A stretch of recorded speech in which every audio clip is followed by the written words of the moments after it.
Have you ever noticed something swimming in your field of vision? It may look like a tiny worm or a transparent blob. And whenever you try to get a closer look, it disappears, only to reappear as soon as you shift your glance. But don't go rinsing out your eyes. What you are seeing is a common phenomenon known as a floater.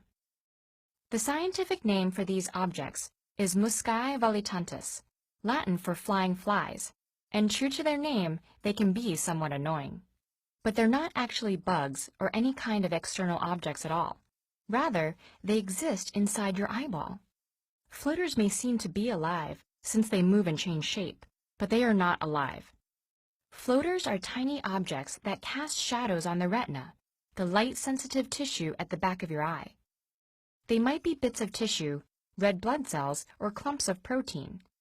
And because they're suspended within the vitreous humor, the gel-like liquid that fills the inside of your eye, floaters drift along with your eye movements and seem to bounce a little when your eye stops. Floaters may be only barely distinguishable most of the time. They become more visible the closer they are to the retina, just as holding your hand closer to a table with an overhead light will result in a more sharply defined shadow. And floaters are particularly noticeable when you are looking at a uniform bright surface, like a blank computer screen, snow, or a clear sky, where the consistency of the background makes them easier to distinguish. The brighter the light is, the more your pupil contracts. This has an effect similar to replacing a large diffuse light fixture with a single overhead light bulb, which also makes the shadow appear clearer. There is another visual phenomenon that looks similar to floaters, but is in fact unrelated. If you've seen tiny dots of light darting about when looking at a bright blue sky, you've experienced what is known as the blue field entoptic phenomenon. In some ways, this is the opposite of seeing floaters. Here you are not seeing shadows, but little moving windows letting light through to your retina.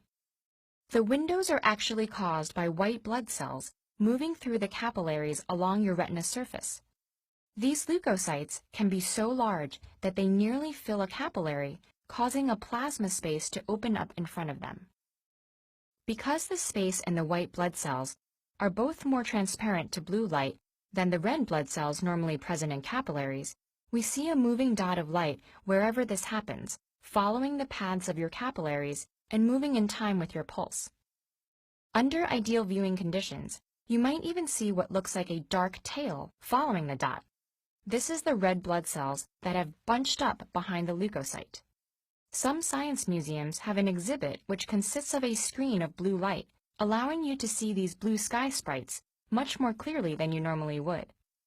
While everybody's eyes experience these sort of effects, the number and type vary greatly. In the case of floaters, they often go unnoticed as our brain learns to ignore them.